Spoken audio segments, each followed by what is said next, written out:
Well, hello, everybody. This is Tim Green with Rattle Magazine. Welcome to another episode of the Rattlecast. This is episode number 81. Thanks so much for joining me. Our guest today is Derek Sheffield, who's on the line. Before we begin, though, I should say that Rattle is a publication of the Rattle Foundation, a 501c3 nonprofit working to promote the practice of poetry. We've been publishing since 1995 and are unaffiliated with any other organization. We just do this because we love poetry, and we know you love poetry, which is why you're here. So please do click the like button. I see 13 people already have on YouTube. That's wonderful. It's a good number early on. I didn't even have to ask you. Over on Facebook, let's see, we got 12 people watching live right now as people trickle in.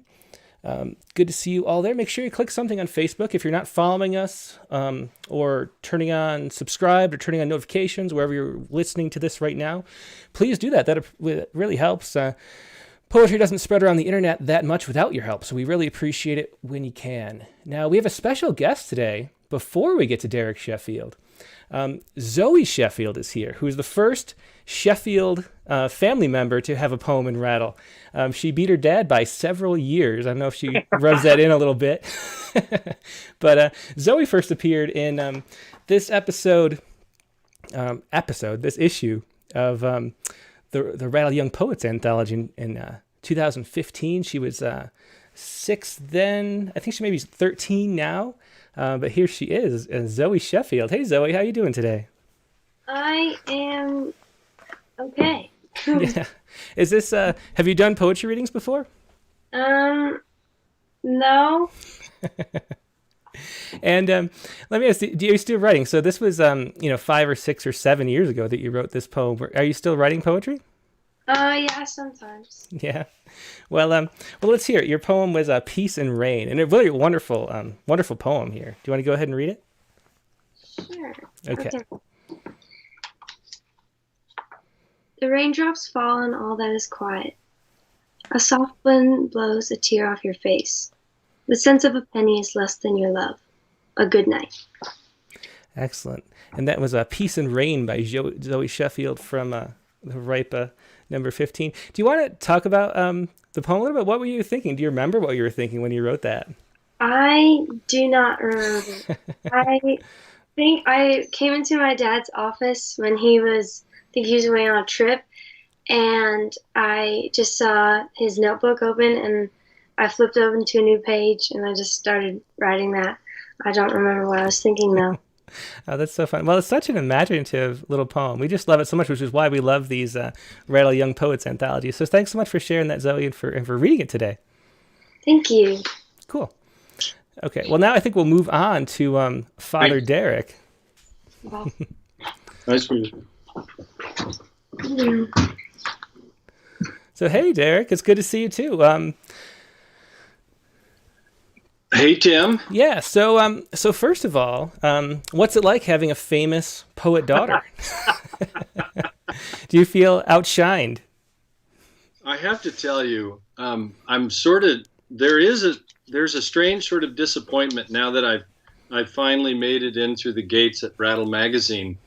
I loved the fact that not only Zoey but Kelsey had both appeared in Rattle Magazine, and I was continuing to rack up rejection notes. And so I don't know, it's weird. It's like, oh, great. Oh, well, yeah. I'll take the acceptance. Yeah, no, it was, it was like a red badge of courage or something. If like, oh yeah, well, Zoe's been in there, but I have to tell you that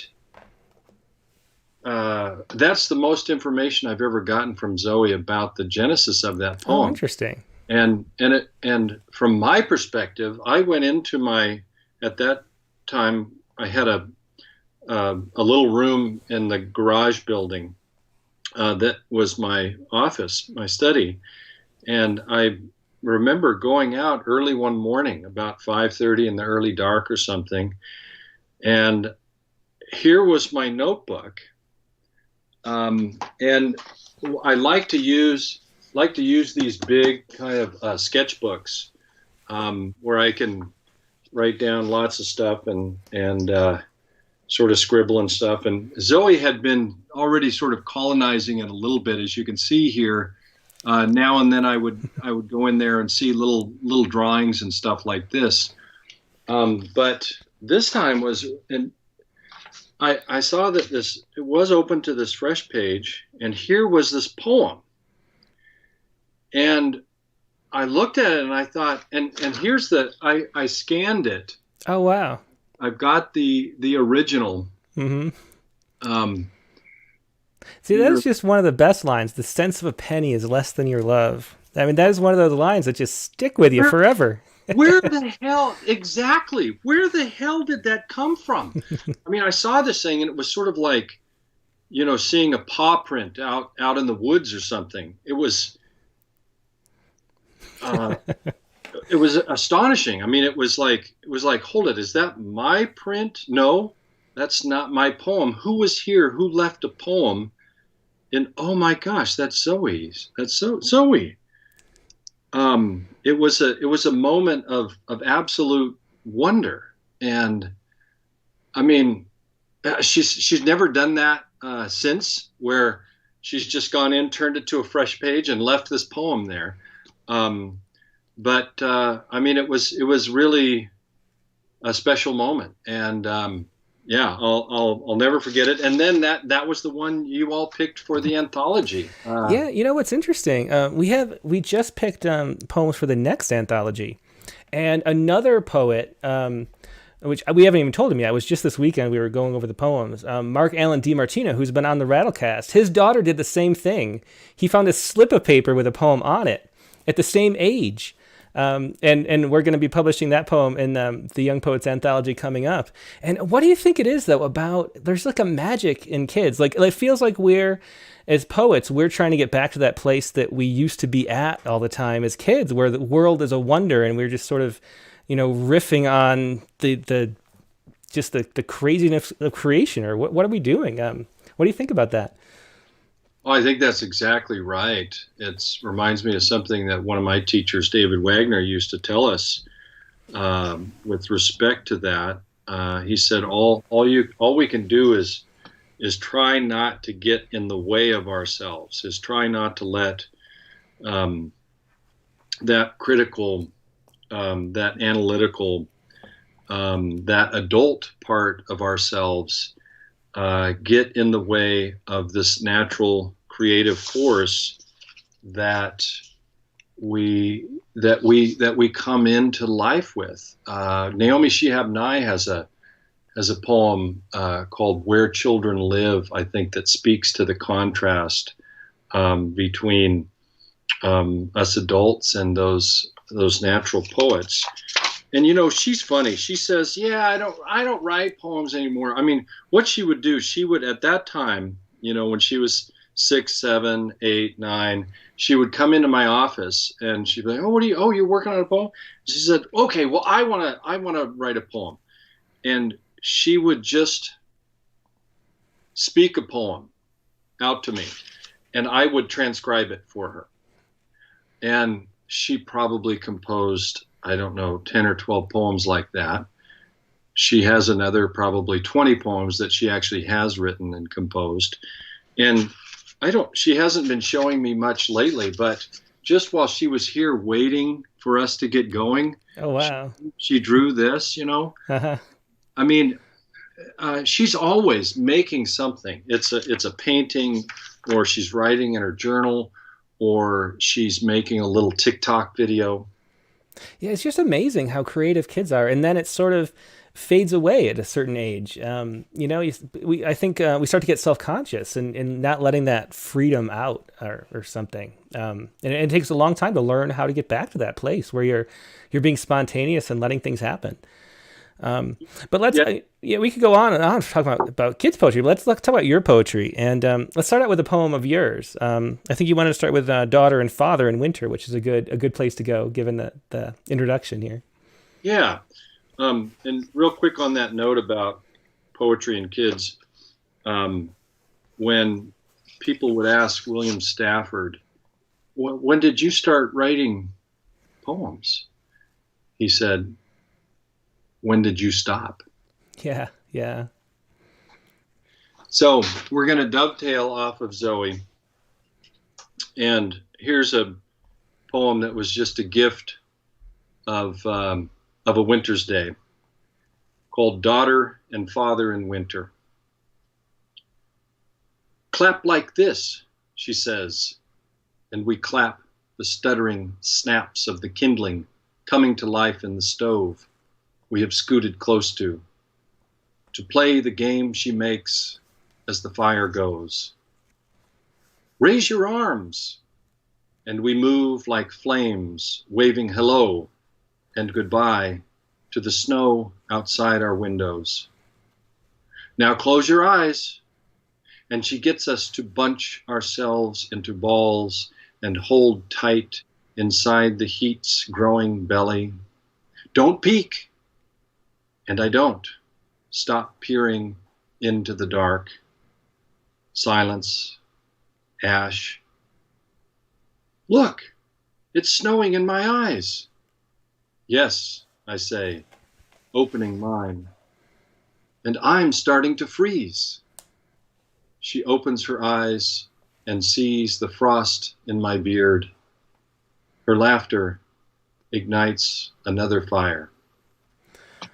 And that was Daughter and Father in Winter from Derek Sheffield's newest book, Not for Luck. And that's a good intro poem to read, I think, Derek, because it feels to me like, looking back at your work, you were sort of focused on nature poetry, or eco-poetics, or however you'd want to phrase that. And then it seems like this book feels like introducing, the main theme seems to be introducing nature to your own children. That comes up again and again, or poems where you're experiencing nature as a father, like sort of for the second time through new eyes. Is that something you were conscious of as you were writing, or did these poems just sort of come out that way? Wow, I'd have to say that's a pretty astute analysis of what I've been realizing has been happening in my own work. And in the first book, Through the Second Skin, you're exactly right. That was almost all really focused more on eco poetry, or poetry engaging the more than human world. But right at the end of that book, the daughters start to come in, and what happened is just for several years, every time I went to write a poem, they just kept clambering into them, or it was something that they did that put me in that poem making space, that space where Alicia Stallings, in that great interview that you did with her in this the current issue of Rattle, she talks about that sort of inward gaze where everything, I think, is sparkles or something. And so it wasn't really in my control. It was, I'm just living my life and trying to pay attention, and those are the daughters they became the muses, really. Yeah. So. Do you want to just explain what eco poetry is? Like how did you start writing nature poetry, first of all, and then and what is the sort of goal? Like, is it just something that you appreciate and sort of appears in your poems in the same way, or do you think there's a sort of political motivation for doing it? Like do you think it's something that needs to be written because of the state of the world? I mean, I always think of that as a Donald Justice poem that we're in the time of the dying of the animals, and we are, So is it a political decision to sort of make poetry meaningful through nature, or is it just something that you are drawn to, and how are you drawn to it? Yeah, it's a great question, and I don't know how conscious it was. I don't think it was very conscious. I think it was there all along, even though there were times, like I remember in 1994 being at a writing conference in Montana on Flathead Lake with Bill McKibben and Patty Ann Rogers and some other, Janice Ray, some other writers were there, William Kittredge. And Bill McKibben had just recently published The End of Nature, and he said to us all there, I never forget it very clearly, in 94, he said, whatever you do, try to use your art to spread the word about climate change. We all hands on deck, back in 94, he was saying that. And it was interesting because Patty and Rogers, stepped up after him, and it's like, whoa, hold on there. Art is something different than that. If we try to yoke it too stridently, it will become something else, propaganda. And that's not what we're about. And so it's a very good discussion to have. So, I've heard things like that, and I've certainly been part of this culture, and part of this culture that is behind what we're calling and what we're seeing as the sixth mass extinction on planet Earth.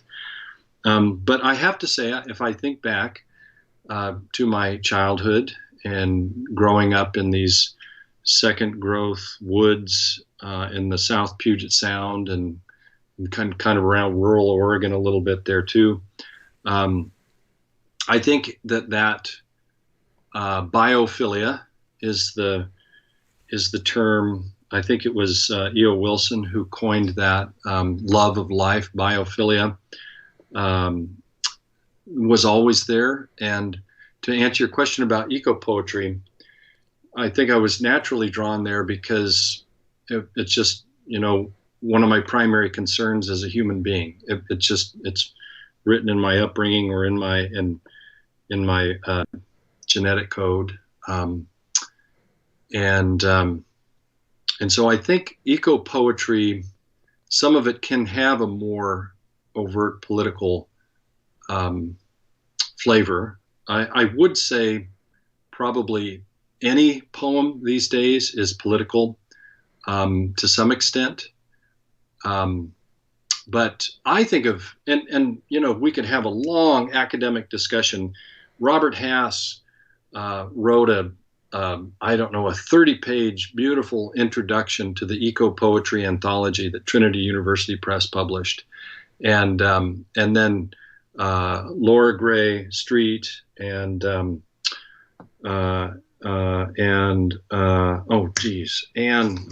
Fisherworth, the two editors of the Eco-Poetry Anthology, they also wrote some really erudite introductions about the nature of this new nature poetry.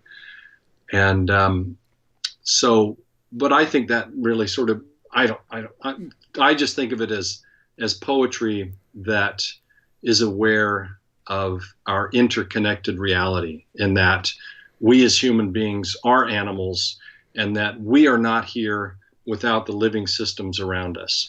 That's how I think of eco-poetry. Mm-hmm. Yeah, well, I'd love to talk about this more, and I think we will later probably, but let's do more poems because people start getting upset if I don't let you read enough. They do. They start to say more poems in the chat window, which I should remind everybody that if you're new here, you can leave questions for Derek in the chat windows on either Facebook or YouTube, and I'll pass them along. So if anybody has any questions, leave them now, and I'll pass them along later. But let's hear maybe the next two poems you wanted to read. Oh, sure. So I thought about reading this one because this is another Zoey poem. And it's one that I think may be appropriate now especially for all of us in the pandemic. But especially for our young people who are growing up in this isolated way. It's called First Grade. Sunday afternoon, and she looks up from her drawing, wants to know if I know the game where you put your head down and thumb up until someone picks you. Yes, I say, across the room and half listening.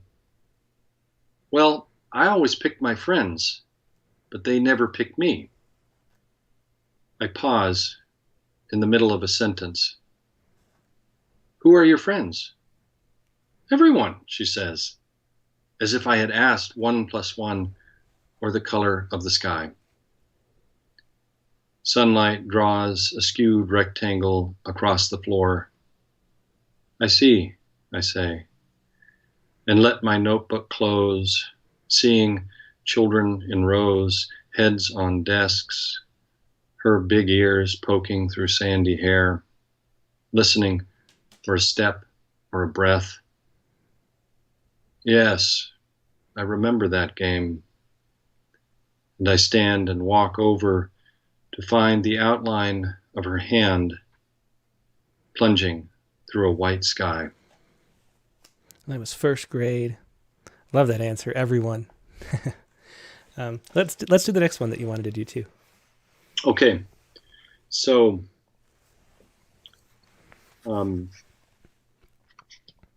here's a little lift after that called Hitch. This ceaseless going you follow when you follow a stream back into the hills, pearls and moils, wrinkles into flats, its glassy aim breaking to reshape every slope. It is bound to flow and crumple, each try to make sense of whirl and glint and hold it.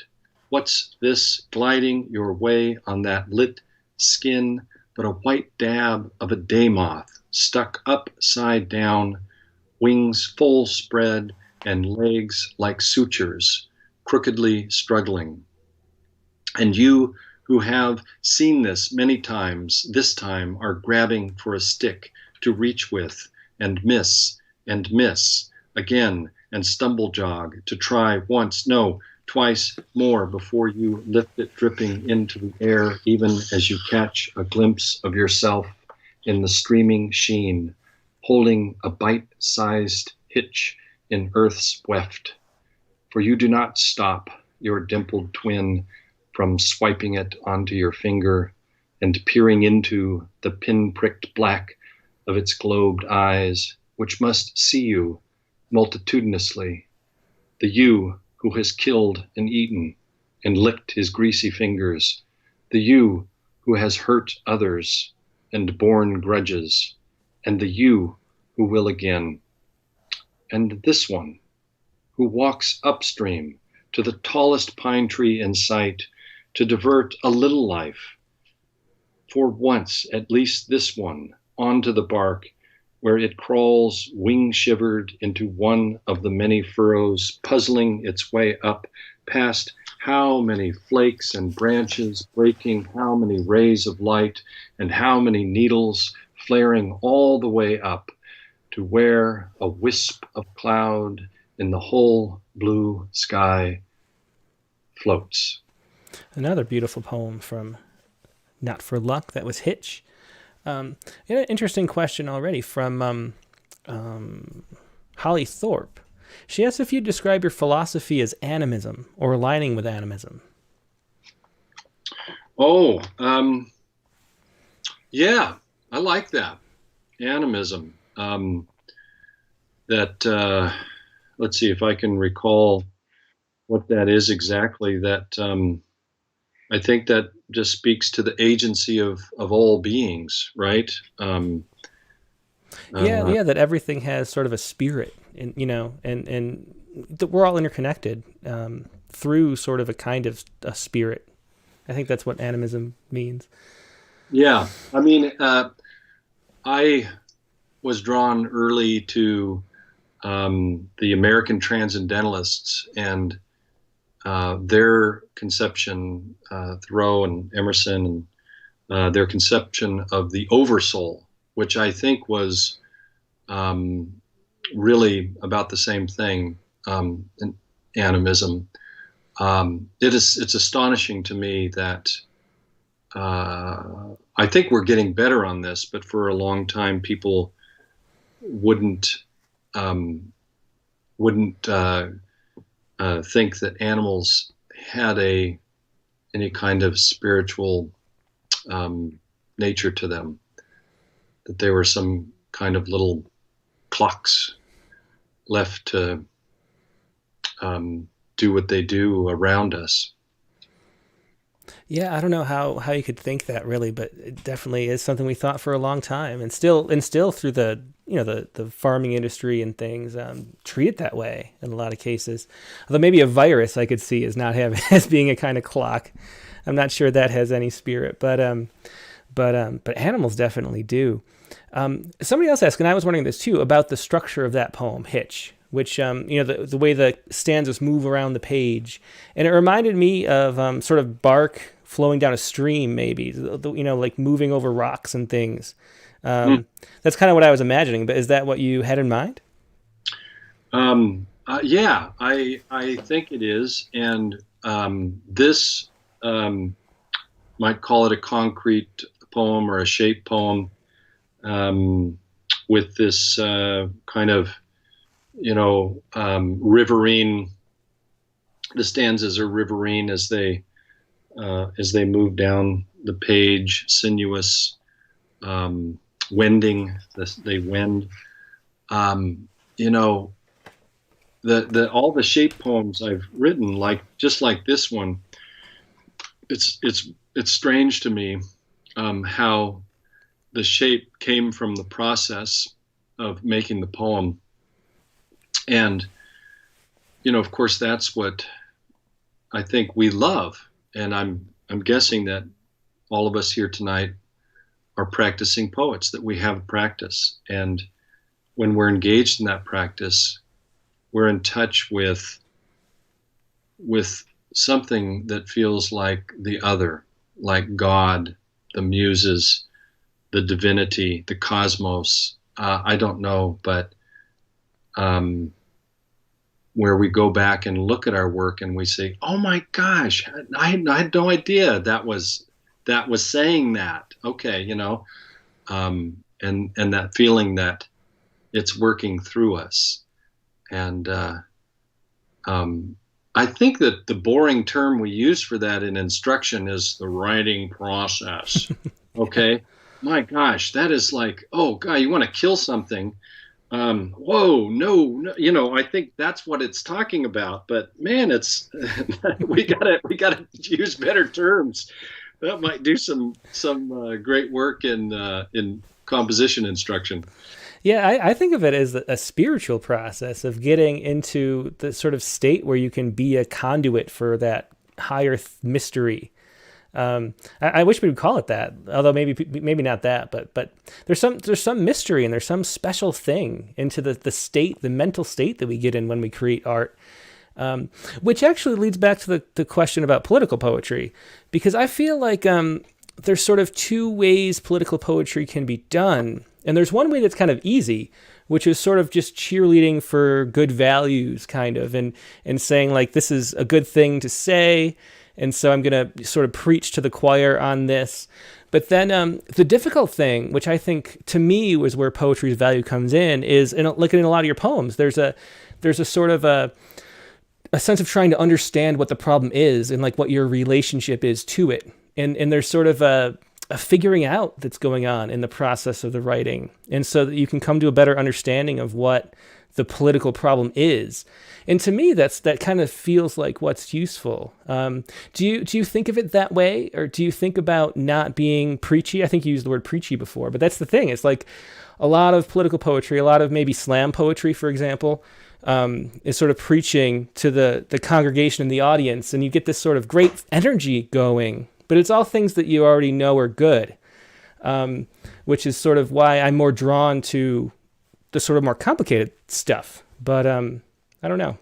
Yeah, I know what you mean. And when I'm talking to my students about this kind of thing, and about that, where the performance can come into poetry, and we have performance poetry, and I just talk about American poetry as this big house with all kinds of rooms in it. And that's one of the rooms in the house. And those poems rely on their presentation, on the theatrics of their presentation. and to really have their effect.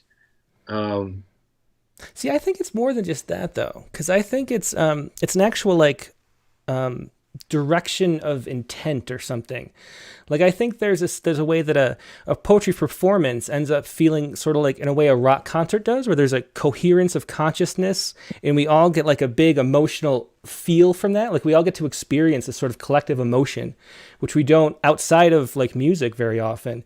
And so it's like moving from the individual out and like sort of embracing the entire audience is sort of what performance poetry does, which is like the other direction from looking inward for that like spark with a magnifying glass or something. And I feel like it's two different. It's not just the style or the presentation; they're actually the aims. There's this way you sort of like whoop out in agreement for performance poetry a lot, because you agree with it in the same way that you do talking to, like listening to a great sermon or something. And poetry doesn't function on the page that way, because it's like a more intimate thing that turns in on itself or something. I don't know. Am I making sense at all? Or, because I wonder if because this has been my opinion for a long time about political poetry. But I wonder if, and this goes on, who was it here? Christine Bissonnette asked about what you think the function of poetry is today. And I've been wondering if maybe finding that sort of coherence and that like agreement maybe is a function that's worthwhile. I don't know. What do you think, first of all, about that? And then what do you think the function of poetry is if it doesn't relate? Well, I think I really like your thinking on that, and think it's helpful to think about poetry for the page, or you might say literary poetry or crafted poetry, whatever we're talking about here, a more nuanced poetry, where the arrow is going more inward, and then performance poetry in these events where the arrow is going more outward. And I think that's really helpful, because I think it reminds me of like my favorite concerts to go to. Musical concerts are the concerts where I already know the work. I love the songs. I play them maybe on my guitar. I've listened to them in silence, intently on my own many times. And then I go and there's this big sharing, and I love both experiences. Mm-hmm. They are very different. The first one is much more inward. But the second one, I think it is going outward. And I don't know, I think all of us contemporary poets can I think contemporary poetry needs to think about readers more often, and that we need to have the arrows go out more often and not too far inward. Mm-hmm. And to be inviting to our readers. I think, it's no wonder that some people have turned away from poetry. Unfortunately, I think we probably deserved that. And to come to that that second part of your question, what's the role of poetry today? Well, I think it's the same role as it's always been. My gosh, I don't know. Boy, that's a big question. I mean, what I think today, especially what it can do and how it can be helpful, is it slows us down. I mean, oh my gosh, turn them off, turn it off, go, if I didn't write poetry, I would have a meditation practice. If I didn't write poetry, I might be a pastor or a monk or something. Really, or an ornithologist. So slowing us down, honoring the interiority of a life. So much, there's this hyper capitalism, hyper technocracy that we are part of. We're part of this massive social experiment, I think. I mean, we have been a long time, but what an amazing somewhat concerning time we're in, when you have all these people in the tech industry who are saying, oh, whoa, hey, I created the like button, but I didn't know it was going to be used for that. Except they did, though. Okay. Where so yeah, to honor that individual life in this commercialization and this celebritification of culture, and that when you're making poems, as we were talking about earlier, and you have that experience that feels like a revelation in the process of any poem that is working, and even the ones that just have little revelations and the whole thing doesn't really come together. But no one can take that away from you. That's it's like what Guy Clark sings: "The lack of money in poetry is what keeps the poet free." Mm-hmm. And that art, that individual art, I don't know of any other kind of poetry any other kind of art that speaks to the individual human existence on this planet more effectively, comprehensively, paradoxically, beautifully than poetry does. Yeah, I mean, it's the oldest art, and I think it's just so fundamental to what it means to be human. I thought, would you say the role of poetry is also attention? Like, doesn't it change the way you walk through the woods, knowing that you might write a poem about it? Oh, yeah.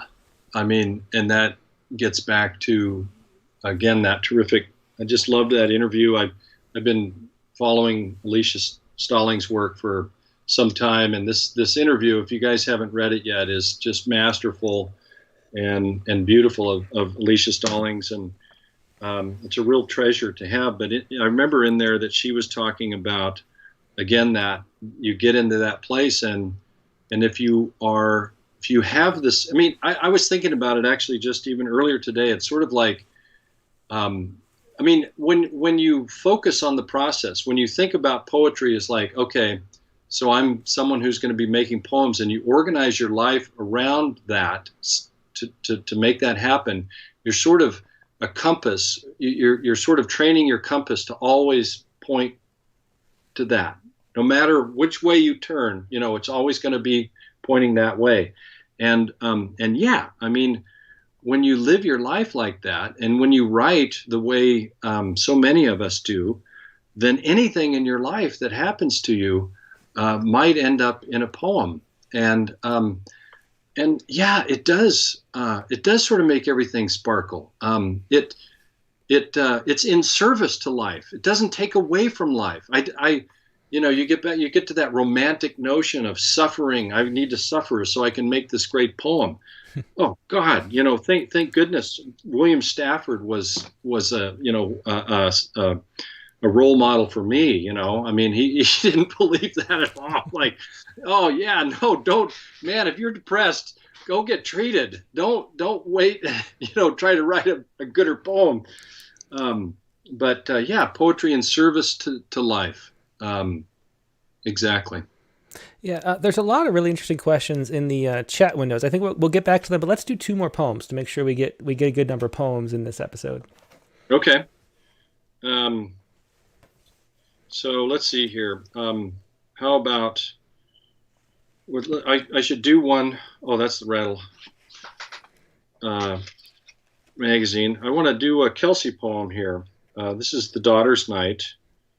And as you may have noticed, Tim, the daughters grow up through the book. So at some point, Zoe's sister enters stage left. And this is her calling. Have to call someone, she says, and dials a bright song on the fat buttons of her plastic mermaid phone as we cross the parking lot of the school that has just taken her pinching, kicking, hugging, sorry-saying sister for the next 9 months. The one she loves best in the world and hasn't been without since she was out of her mother. It's not her sister, though, she talks to as I buckle her, but Echo, that black lab our neighbors were always calling back across the road until the screech one night made silence repeat itself across the valley. Echo, she says, we've been looking for you. And she goes on catching up with that shadow of a dog until we pass a tree full of crows and wants to know if I know what they're saying. Last week, her phone started ringing all by itself right after she sat on it. Oh no, it's Mia, she said. I've never seen Mia, of course, or any of the others, but knowing her through reports that begin, you won't believe what Mia said. I said, don't answer. But it's a good thing she did. Turned out to be Curly wearing a Mia mask and calling from Luna's house. This happened not long after she saw her baby self on the computer, and she called that bald dribbler to say she didn't talk good. Now she's tapping the back of my seat. We're almost home, and it's my turn, so I steer with one hand and dial with the other, an operetta of bonk, ding, and boing, into the future, to a time that may come for her as it did for me, when her days turn up, empty as the eyes of a doll left behind, her heart a tangle of crow cries. Here, I say, and hand her the phone. For who better to recall that possible future self to the inexhaustible dream that is her calling? May she keep herself, the way a shell cupped to an ear, no matter how far or broken, never lets go of ocean. For you. And that was her calling from Not for Luck. Let's hear the next one too. Okay. This is a poem that was born in blood. And I don't know, Doug Heckman may be tuning in tonight from Moscow, Idaho. If you are, Doug, I just want to say again, I'm sorry. This is a true account of wood getting from up the Chumstick, with apologies to Doug Heckman. Crossing a steep slope of brushy second growth, I put my hand out for leverage and felt it give, and gave a shout, and Heckman turned to take the snag's notched top with his forehead. When he looked up, blood gleamed between the fingers of his leather glove, and more dripped a trail back to the truck. As the doctor needled the first stitch, he asked what happened. By the time you figure all the costs, he said to me in my work clothes and saw stink, you're better off buying your wood. Said Heckman, holding his head perfectly still and eyeing that needle. Well, that's dumb. Then you'd lose all the fun.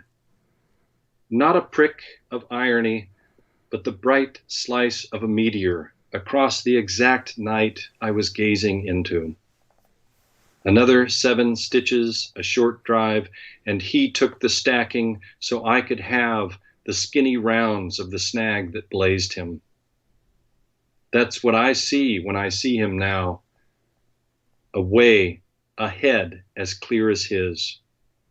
The rest of that day, the bandage stuck through heave and sweat, and we kept at it for 2 chords of heft and swing and grapple and heap, moving our bodies as well as we could through all we hauled out of those woods, and getting the work done as the land split the light of a beautiful wound. And that was True Account of Wood Getting from Up the Chumstick from Not for Luck. On the topic, we were talking about sort of the need for echo poetry. And Sally D asked, do you think there's a difference between man-made and natural? or do you see people and all they do is natural? Is that a useful sort of dichotomy to make? That, you know, I mean, in a way, everything is natural, of course, because we are creations of evolution just as much as anything else. And I don't know. Is there? Do you see a big difference? I know that is the big question, isn't it? Right? Like human exceptionalism, I think, is the term for that, and it's something I think about all the time. It's something we wrestle with in our language. When we talk about nature poetry, we're talking about poetry that doesn't have humans, that doesn't, isn't about humans. But of course, we are nature. We rely on that dichotomy. It's a false one. That's why we've got better language coming along these days, like the more than human world or other than human world. We talk about that. But I think, yes, what we do is nature. It is. And it is nature too. I think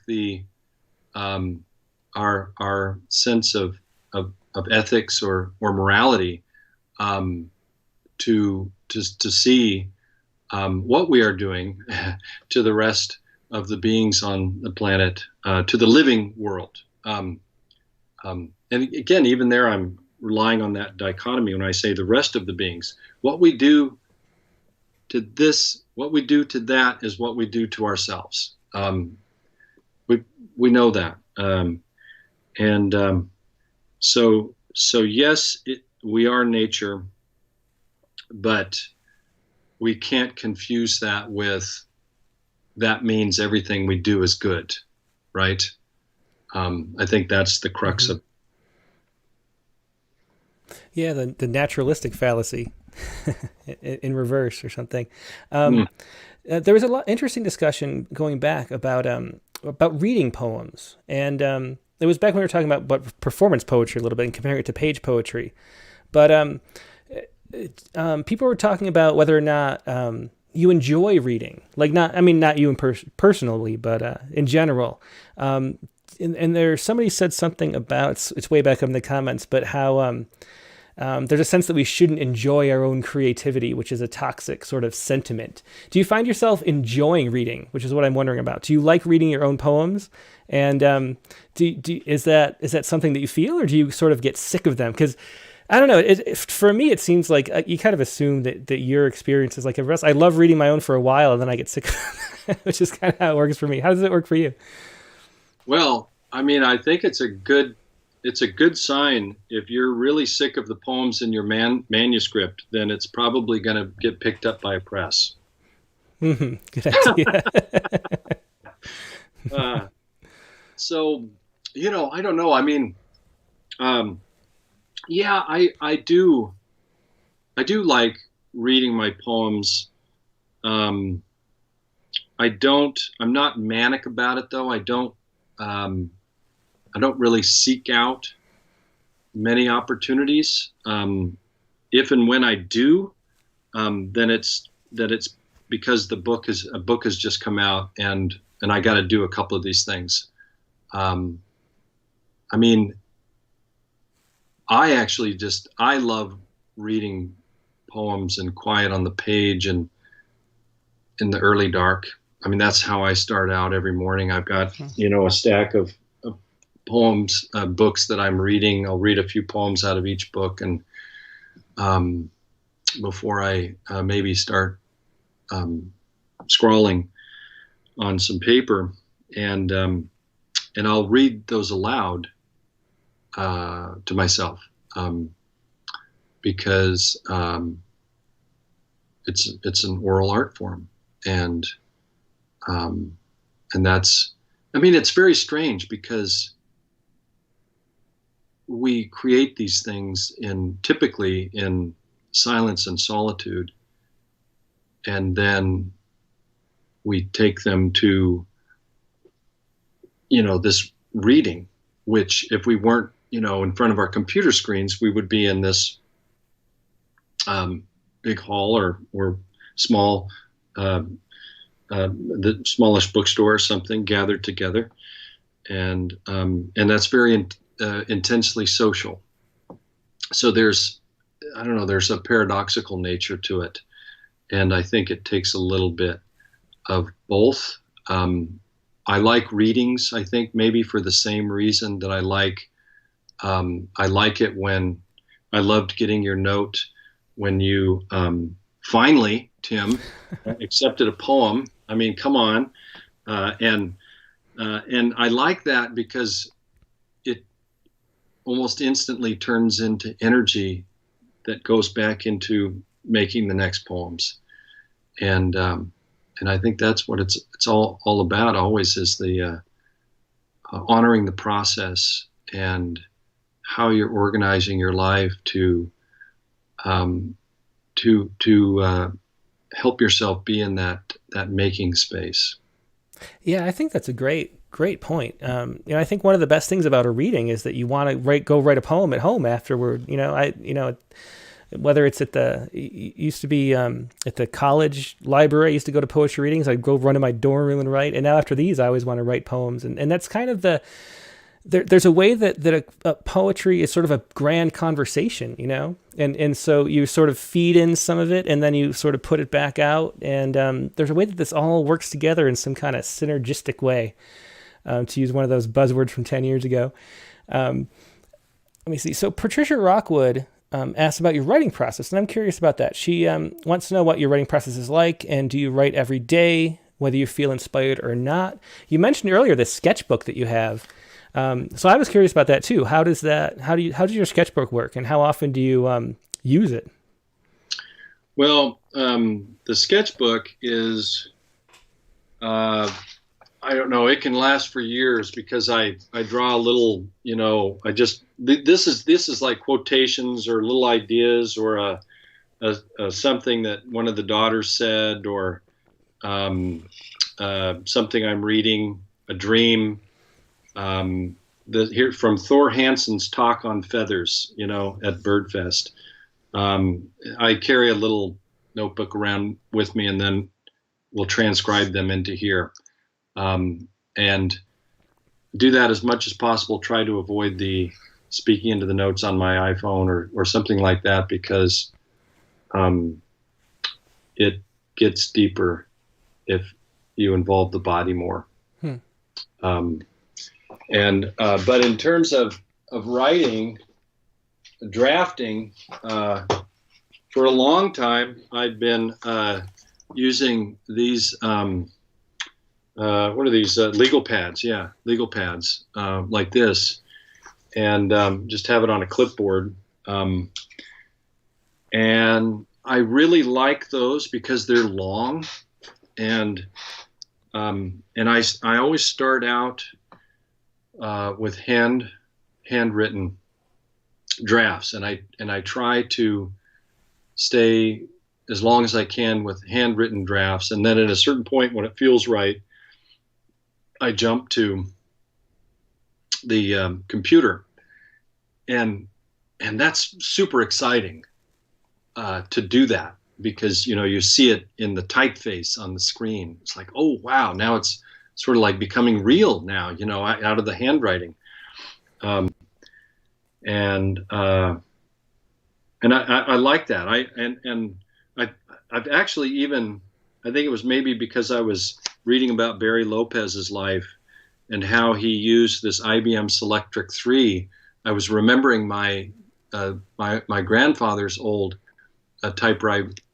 It was an IBM Selectric 2. It was a red one that my mother had given me after he'd passed, and oh man, somewhere along the way I lost it. It left me, and I've been thinking, like, I would actually like to get back to an electric typewriter. And the reason is because you know how you get on that computer and it's just so easy to look over an email or this or that, and then the next thing you know, 3 hours have gone by. And I don't know, the term that they give us in The Social Dilemma, that great documentary on Netflix, is persuasive tech. Persuasive tech. And so yeah, no, I like staying on with the old tools as long as possible in the process, and that works for me.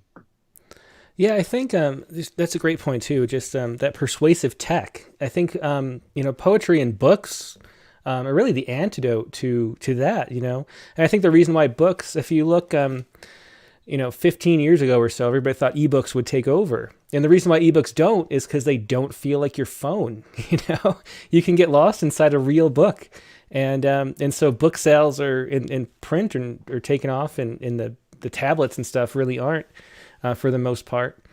Let's see. Well, first, Holly Thorpe asked if you could just tell about your amazing pin, the deer that you have on your shirt, and where can she get one? Okay. Well, let's see. First of all, we need to show you the pin, right? Yeah, that is really cool. Oh, wow. That's even cooler than I thought.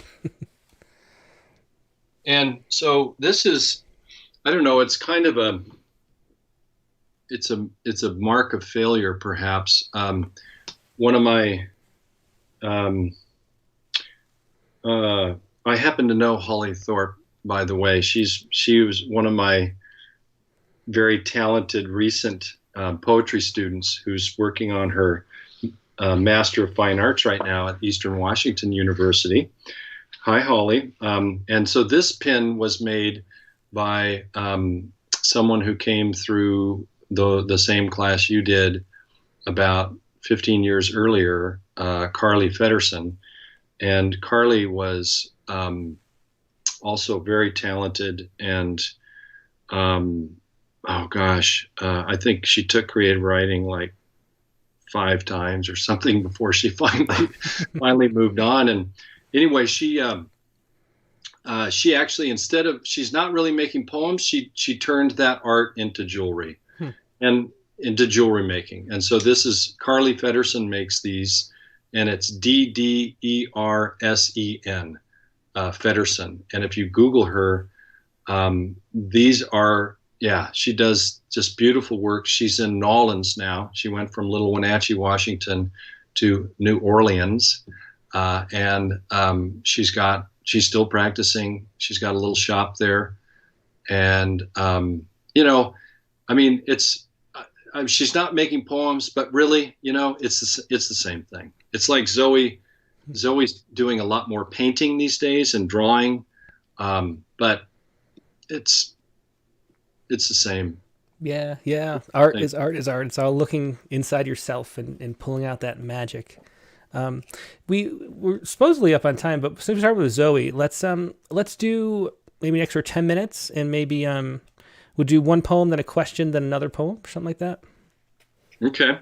Is Rena Espaillat here tonight by any chance? I don't think I've ever seen her in the chat, but there's a lot of people who don't leave comments, so I don't know. I think you have to have a YouTube account or a Facebook account to leave actual comments, so she could be here. I saw her last night. It was great. I saw her last night through Zoom, of course, at the screen. I was going to read this one for her, but Rena, if you're not here, you know what I need to do is maybe I'm going to, because we're probably running a little long. I'm going to read. I should probably read that poem that you published, right? Well, you can, or not. If you do, then I can use the audio for the website on Friday. It's up to you. Whatever you want to read, that was good. Okay. No, I do. I want to read that, because I'm grateful to you for publishing it, and I want to honor that.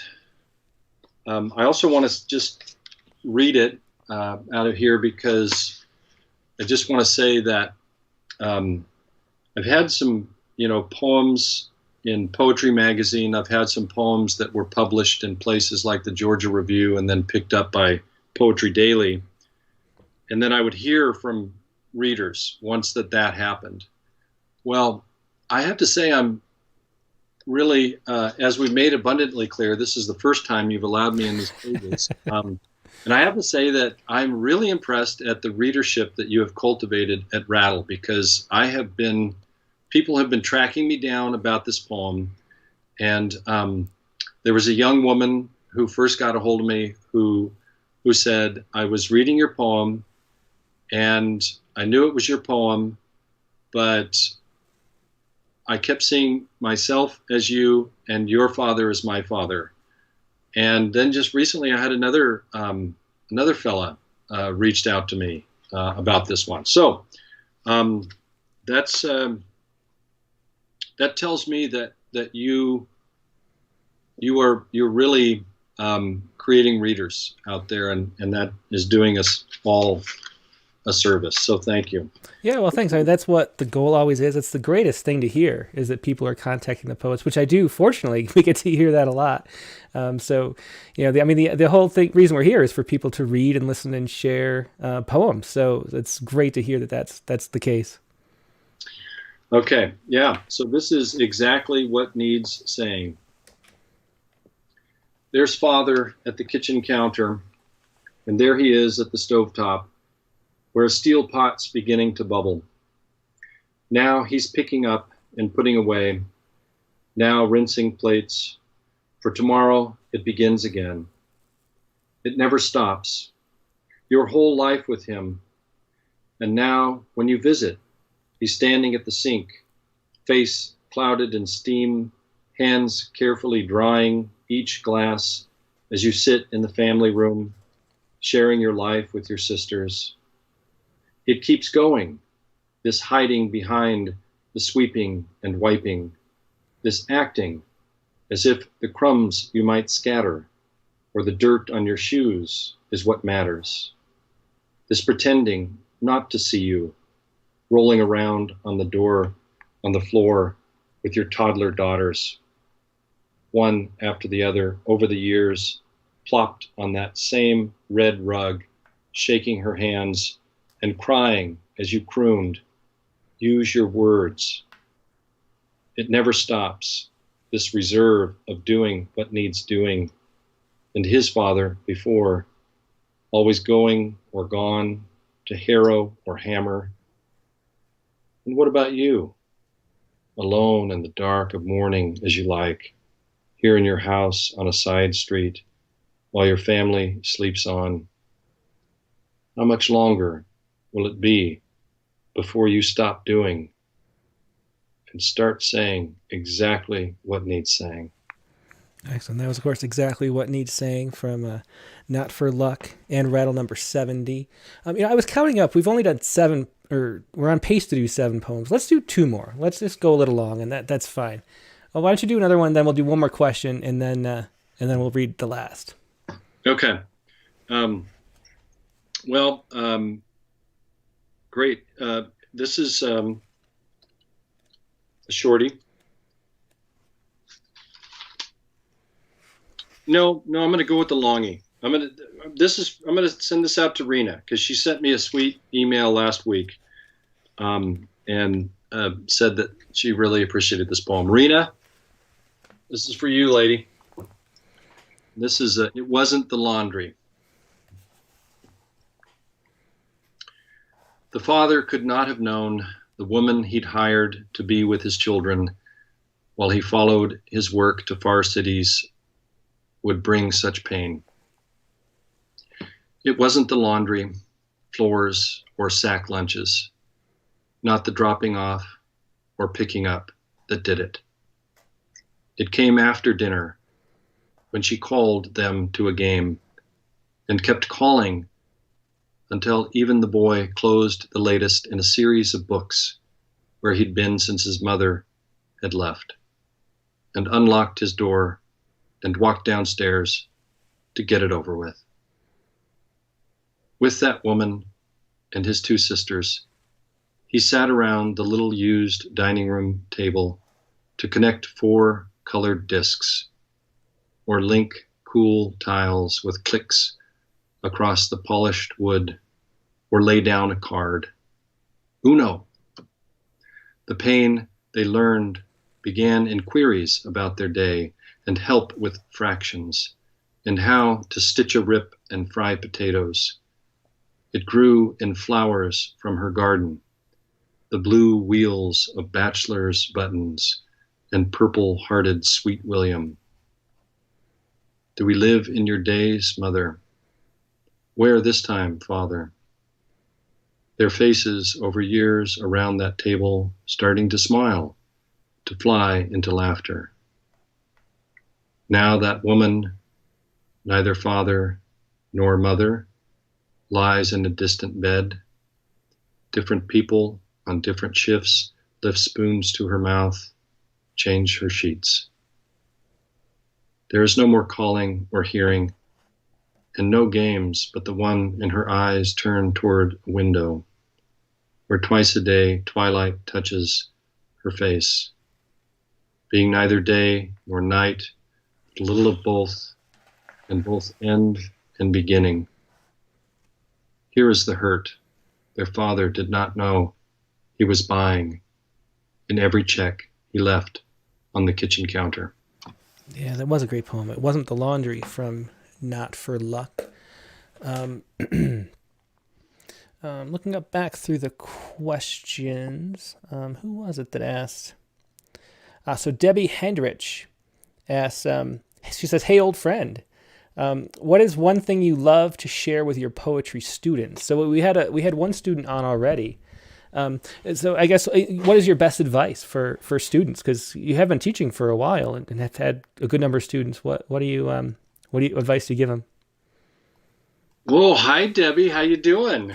I can't see you out here from my connection, but I can picture your face, and it's been a while. Thanks for being here tonight. So, Holly, what do I say that's helpful? Did I really say anything that's helpful? Let me think here. I think the way we do it, it's just bringing the right work in to do the heavy lifting. It's letting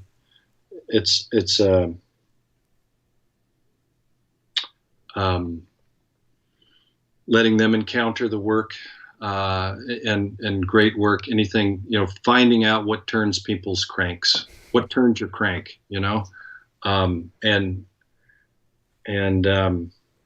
speaking of Rina Espaillat, that's so one of the poems that really does it for my students quarter after quarter is bilingue, which I think is just it's a masterful poem that speaks to a bilingual experience. It's beautifully crafted by one of the great formal poets in the language. I think of it as a perfect poem. I'm grateful to Dana Gioia. Enjoyed his poem in here. Dana Gioia and Joseph Kennedy were the ones who introduced me to that poem in their anthology. So I would say that's really my secret, is just finding the right voices to bring in the classroom and paying attention to what gets you going, what gets them going. Holly, did Holly say anything? Have I? I think Holly mentioned earlier her stream is a little behind. Okay. But I love that turning your crank. What you mentioned earlier, having sort of self-revelations as you write.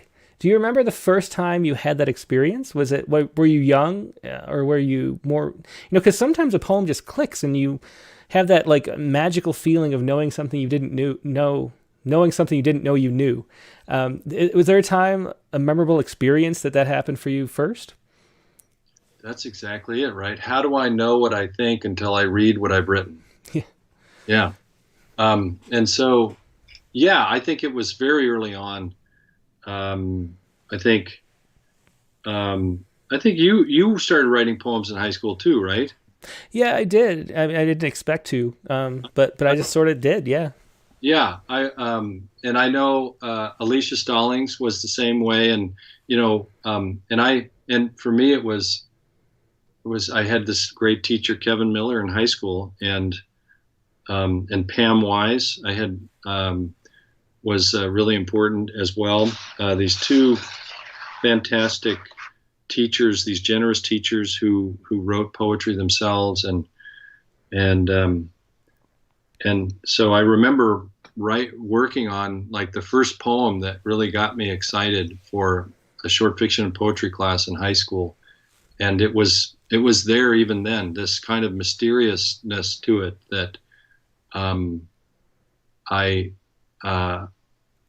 was such a draw. It was so intoxicating. Much better than Bartles and James wine coolers.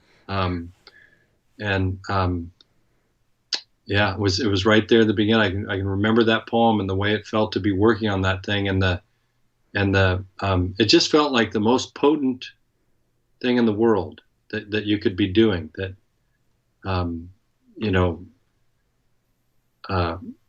fooling with words, as Coleman Barks puts it, or tinkering with language. Robert Frost says, poetry is play for mortal stakes. I know you've got that Frost prompt for today. Yeah. Yeah. Just that feeling of creating something that never existed before. There's some magic in that. Let's finish out with one last poem. Which one did you want to close with? So this is another poem that is like the rattle poem. It sort of got out there and started finding people, and then they started finding me. So good one to end on, and I think it goes back to where we started tonight. And it has a title that spills, one of those titles that spills down into the poem. She gathers rocks wherever she goes, make that sticks, no, leaves, which is to say, heads of flowers and hips. More river than daughter, her arms fill with treasures of every trail. Hold this, she says, to make us her buckets, her pockets already clack and bristle full. It goes fast, they say, that it was going as they said it. For it's gone into us, counting to 5 times a day, saying, time for bed, time to wake, time to leave. And it's gone into her, quickening eyes and stride that have left us among all the things she once believed she couldn't leave behind. That was She Gathers Rocks from Not for Luck. Derek Sheffield, thanks so much for being a guest tonight. I love this book. I think it's one of the best books of fatherhood, really, that I've read, maybe that I can think of. It's just beautiful poems about being a father. In the title poem, coming from that middle school poem, the title is like the last line in that poem. That's just so many great poems in this book. Thanks so much for sharing a bunch of them with us and spending this hour and talking poetry. It's really been a pleasure. And thanks to Zoey, too, for being on earlier. I know. I can't believe it, man. That's so exciting. I mean, she said yes. She said yes. I was astonished. I mean, usually I'm just a source of great embarrassment to her. I love what Scott Russell Sanders said. I just read his new book of essays called The Way of Imagination, and he said that his children, growing up, always looked at his essays and poems and stories as the way they would the potatoes grown by a farmer. That's just a great line. That's wonderful. So, yeah, that's what's going on at this house. Potatoes. Well, excellent. Well, keep it up, Derek. It was a pleasure talking to you. I hope you have a great night. Thank you, Tim. Bye. This was Derek Sheffield with his newest book, which is just out from. Let me pull this down. Just out from Wheelbarrow Books. And you can find more on Derek Sheffield at dereksheffield.com, just like it's spelled. Derek Sheffield, Sheffield, dereksheffield.com. So find his website there. Pick up a copy of this book, especially if you're a father or you have a father, or might be one soon. It's a really good book to read. And especially if you care about the environment too. I mean, maybe I like the book so much because twice a week I go on long hikes with my kids too. And I don't know, being in nature with kids is something that's really important, I think. So that is the first hour of the show. As always, we're going to have an open mic in just a little bit. Let me show you how it works before I take a little breather for a second. I'll put the numbers up on screen right now. So what you do first, if you'd like to participate in the open mic, is send your poem or a link to where it's published. I can show it that way too, to openmic@rattle.com right now. So I have it, and when you're reading it, I can put it up like we were doing for Derek's poems. And after you do that, pick one or the other. If you'd like to be on video and can do it, send me a chat message over Skype to Rattle Poetry, all one word. Just say hi. I'll say hi back, and then I will call you when the time is right. The other option, if you just want to be on the phone, totally fine too. The number is 818-850-7727. That's 818-850-7727. Just call, let it ring a few times, then hang up, and you'll appear on my call list, and I'll just call you back, as many poets as we can get to in the next 45 minutes or so, really, because we went a little long this week, but we'll have time. We'll definitely get to first-time callers. So I'm accepting some waves right now on Skype from Zach Eddy and Christine Bissonnette. And then we have Brent Stauffer, we have Richard Westheimer, we have a few other people who emailed me things. So we have a whole bunch of stuff to go through. We also have a prompt this week, which is to write a poem about the road more traveled by, or the road more taken. And before I take a brief break, let me also let you know that next week's guest in the Rattlecast is going to be A.E. Stallings. So that's why I slipped Derek some money so he would plug A.E. Stallings a lot. No, just kidding. It just happens that she's the next guest on the Rattlecast. We're trying something new. A lot of times in the last few issues, we've had the actual audio video from the interview instead of a live show to give me a break. But this time, we're having A.E. Stallings live. And it's a chance to read more poems than we did that day when we did the interview. And it's also a chance, if you've read the conversation in Rattle number 70, you can ask follow-up questions. So I'm going to see how that goes, if it's worthwhile. So if you enjoyed the interview with A.E. Stallings in Rattle number 70, make sure that you have some questions, like read it again, and have some questions to pass along based on the interview. We're going to see if that works. And if it does, if you like this, we'll do it with every issue's interviewee. But if it doesn't really work out that way, then maybe we'll just air the interviews again and give me a break.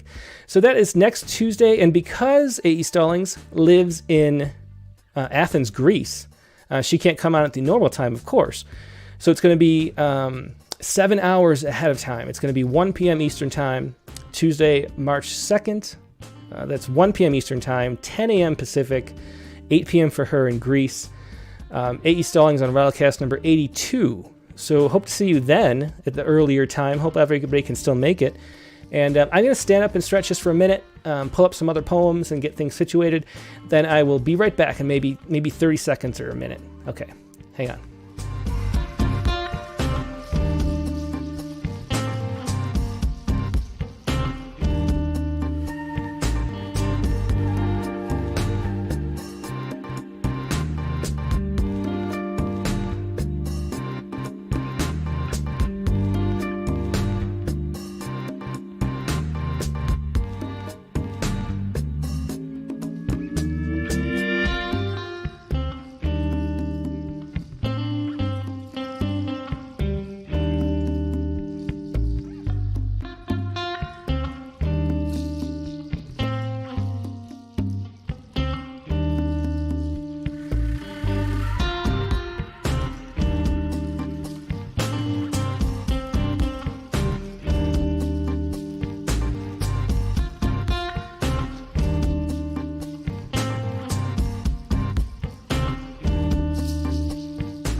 And we're back. Thanks so much for your patience. We have a bunch of people lined up for the open lines. And once again, as I mentioned, the prompt for this week was right here. Let me put it on screen. Oops, that's this one. We'll drop him down. So this week's prompt was The Road Not Taken by Robert Frost, is arguably one of the most famous poems in the English language. Write a poem that imagines a scenario in which the speaker takes the road more traveled. That was the prompt for this week. I have a really quick last-minute poem, sort of a parody of Frost, and I played tennis instead of spending a lot of time on a poem this afternoon, but this was my poem really quick. Speed limits. Two roads diverged within a quiet valley, and knowing I could choose which path to roam, I gazed out far and took a careful tally of which had any cars. I chose the alley others had, the faster to get home. That is my little parody of Robert Frost on the freeway with speed limits. I definitely like those roads with the higher speed limits. And this is Megan's poem, The Road More Taken. And of course, Megan picks the prompts every week and then writes a poem that's better than mine. That's kind of how the show goes. The Road More Taken. The trail is speckled with soda cans, dog shit, grocery lists, and on old receipts. Every rock graffitied, I was here. Every tree trunk carved, M loves tea. Over the creek, someone made a bridge. On the other side, a wooden cross. The stranger ahead of me walks like she knows where she's going. I follow her orange backpack. Behind me, someone hums a song I recognize. I can't help but sing along, though I long for quiet. A foil wrapper shines in the dirt, as if meant for me to find vile and lovely what we leave behind. That was Megan's poem for The Road More Taken. And if you're new to the show, you do not have to share a poem based on the prompt. It's just because we have a lot of viewers, and me and Megan like to have prompts and write little poems and have fun. So we include a prompt every episode, but you can share whatever you'd like. If you would like to share your poem based on the prompt, feel free and please do. If you'd like to share something completely different, that just you published recently and are proud of, that you wrote recently, that you wrote a long time ago and want to share whatever you like. We have a 206 number calling in right now. James Gaynor is called in. Zach Eddy, as I mentioned. Let's see. Brent Stoffer's here. Richard Westheimer. We have a 914 number, so we'll get to everybody. And here are the numbers one last time. So email your poem first to openmic@rattle.com, or just a link to where it appears. And then send me a chat message to Rattle Poetry over Skype, or call by phone. Don't do both, because then I get confused. Pick one or the other. By phone, 818-850-7727. I'll show the poem as you read it, whatever you'd like to share. Let's do, I just want to get to Nivedita Karthik first, because she is on the other, yeah, she's on the other side of the world, and she has to go to work. Let's see. Okay, I'll just read Nivi's poem later. I try to get to Nivi first, because it is like 9 a.m. in India where she is, but we already missed her. Sorry, Nivi, but I'll read your poem, though. Let's call up a first-time caller, then, and let's do, let's see. Let's call up Zach Eddy first. Hang on, okay. Let's call up Zach Eddy.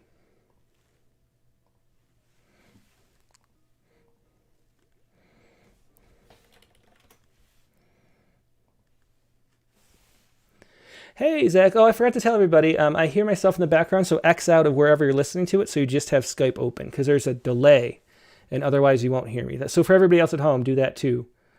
Can you hear me, Zach? I can, yes. Excellent. Here you are, and you pulled in perfectly. Let me pull you into the broadcast stream. Here you go. So how are you doing tonight? I'm doing real good. What a fantastic reading and discussion that was. Yeah, these are always fun. There's so many great poets we've interviewed, and so go back through the archives and watch some more. But it's great to watch live. I think live is the best because you can participate too. Are you a student or friends with Derek? Yeah, Derek was an ex-teacher of mine at Wenatchee Valley College. And great. Yeah, since made it out to Moscow, Idaho at the University of Idaho, earning my MFA degree. Excellent. Was it? Did you plan on going into poetry before his classes? No, Derek was absolutely instrumental in that, and I mean, just from chatting with him, I'm sure you could see why he's a real champion for the art. Yeah, for sure. It's interesting how that always works. It always seems like there's somebody who sort of steers you in this path in this little club that we have where we love poetry and share it. So what do you have to share tonight? I have a little poem that it's called "You Are Wasting Your Life," and so it kind of inverts the last line of the famous James Wright poem, "Lying in a Hammock at William Duffy's Farm in Pine Island, Minnesota." And I guess I'll specially dedicate it to anyone who kind of shrugged their shoulders and said to me, "Good luck with that," when I quit my factory job to get an English degree. Oh, wow. You are wasting your life, says my grandmother-in-law's ex-husband's ghosts, whose trips back and forth, up and down the Columbia River, outnumber the wasting days I recall.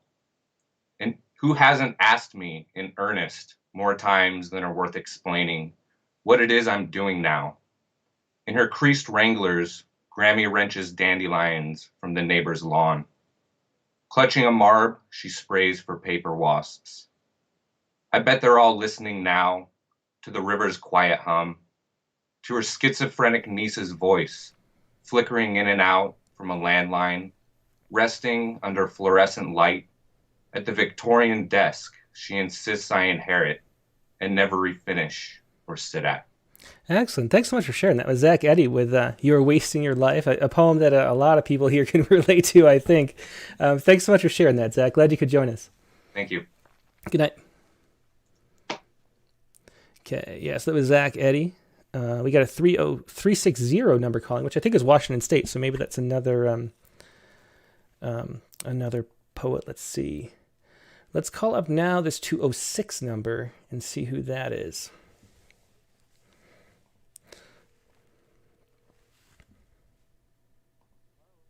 Hey, this is Tim with Rattle. Did you want to share a poem?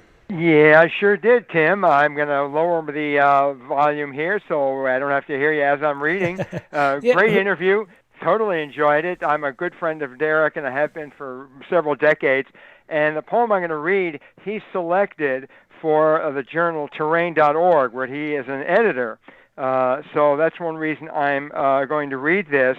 And he also has taught this to some of his students in Wenatchee Valley. So I thought it would be an appropriate poem to share.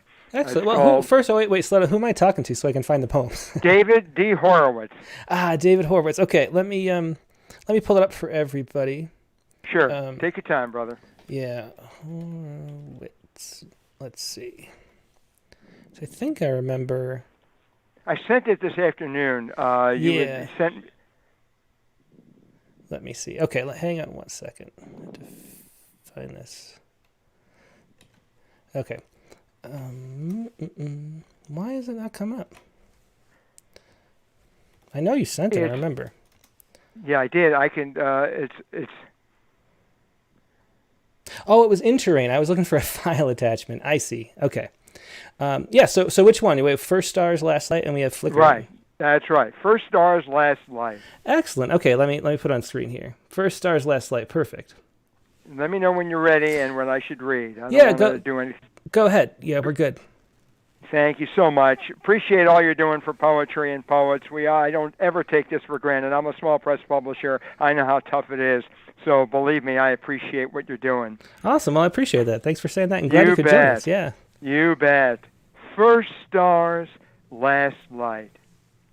He knew the night would soon arrive. The turquoise honey glow. First stars above the freeways full of cars, the downtown towers lit, alive with golden bustle.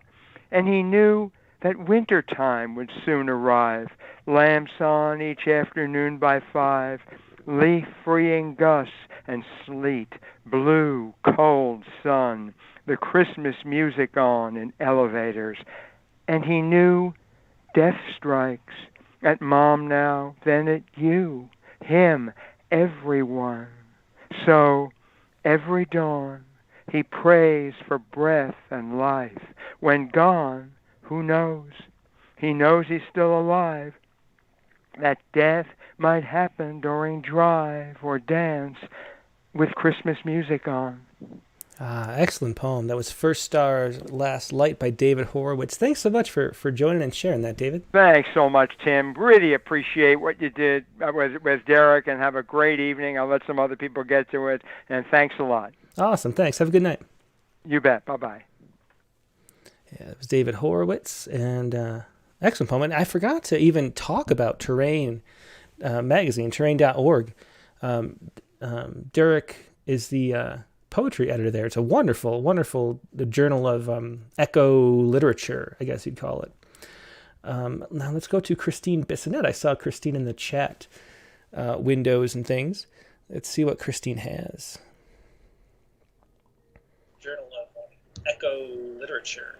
Hey, Christine. Yeah, I just hear myself in the background, so turn out of wherever you're listening to it, and then I'll... Yep. Awesome. Hello. So how are you doing tonight? I'm doing pretty good, thank you. How are you? I'm doing great. And where are you calling from? I'm calling from Vancouver, BC. And were you a friend or student of Derek's? I'm not. I just kind of have been looking at your magazine for quite a while and just found this podcast or this open mic live thing recently and thought I would join. Oh, very cool. I'm so glad that you could. What do you want to share with us tonight? Well, I was inspired by the prompt, and I pulled out a journal and kind of started kind of playing with turning a journal entry into a poem, and I called it The Amounted. Okay, let me just 1 second. I don't want to give away your phone number, which is I realized I didn't mean to. I shouldn't have. I'll just edit it out. Have to edit the PDF really quick. We'll leave your name now. Okay.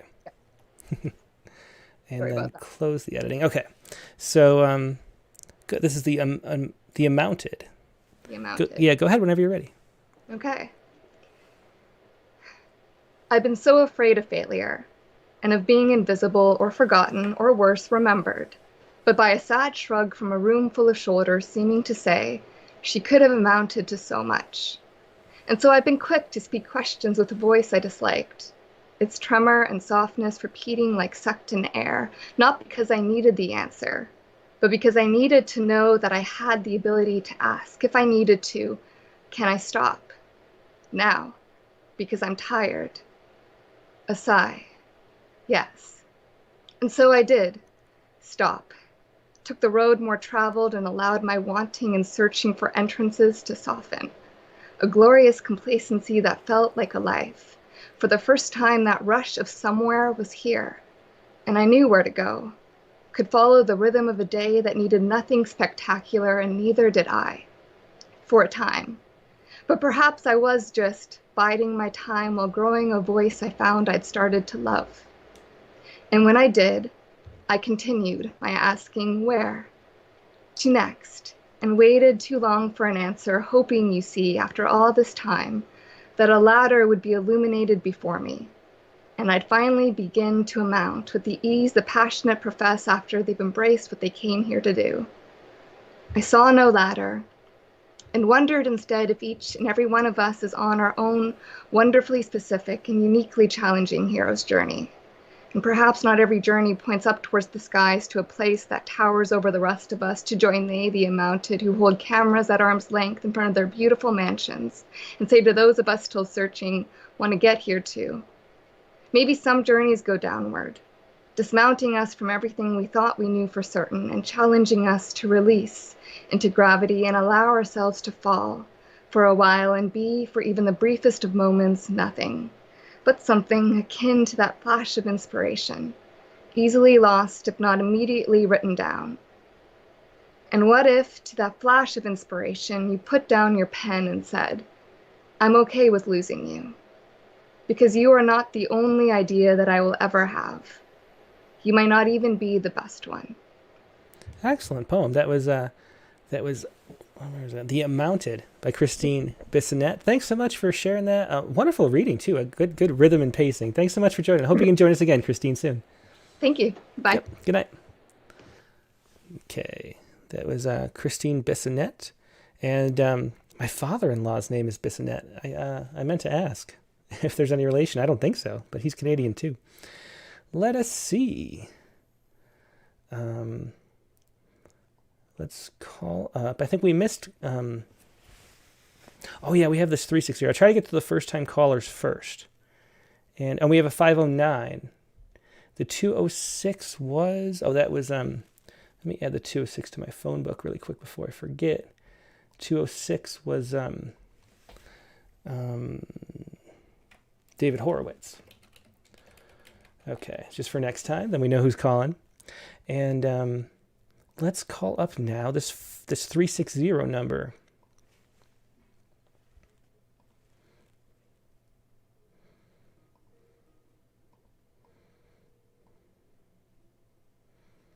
Hey, this is Tim with Rattle. Did you want to share a poem? I would love to. Yeah. Excellent. And who am I talking to?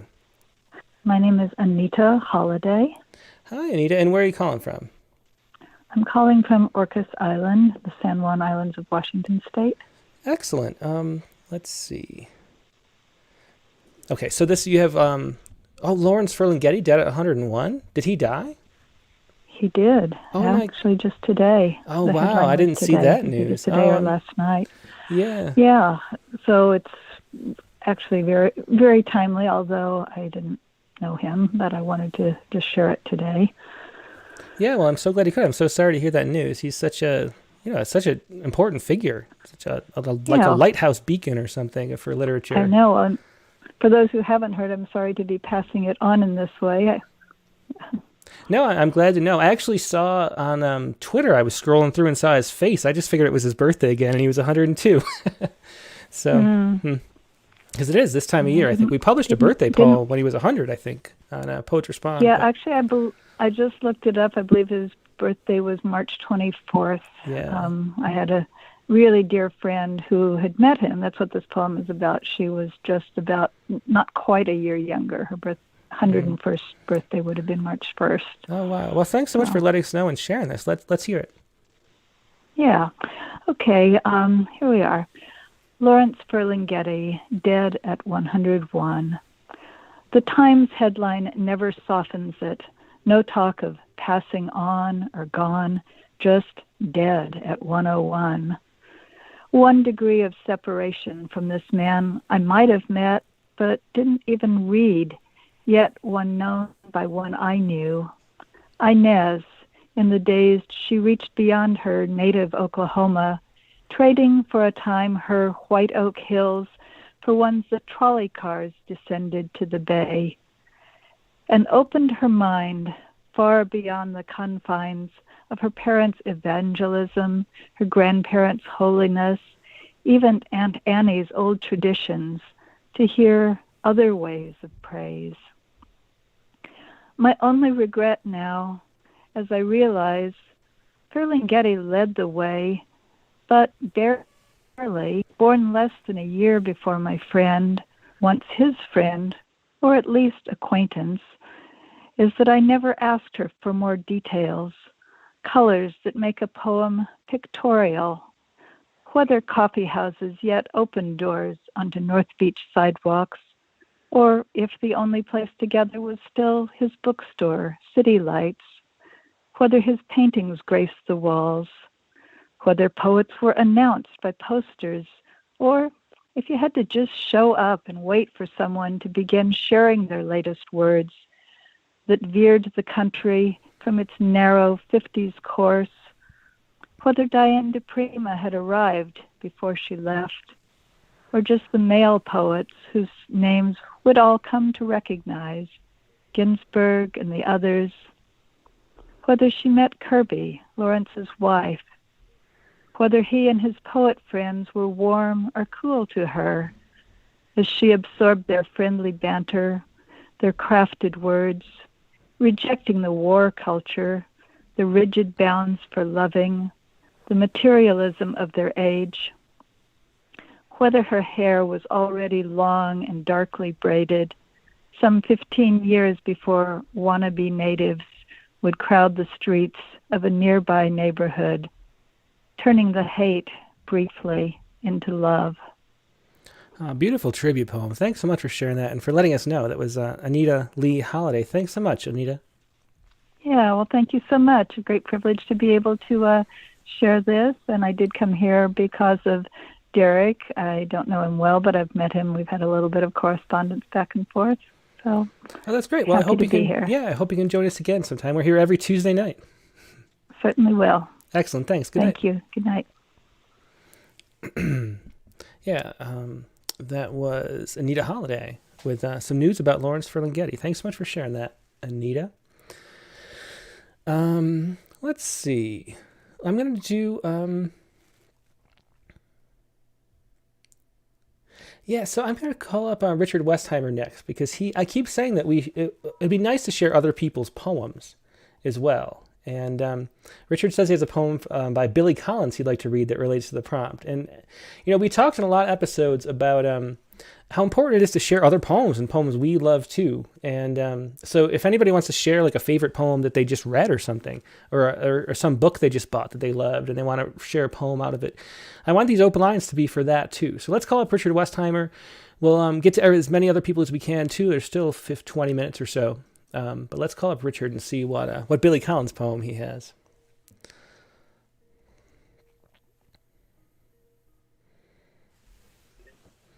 Hey, Richard, how you doing tonight? Hey, Tim. I thought I'd give this new request of yours a try since I came up dry with the prompt poem.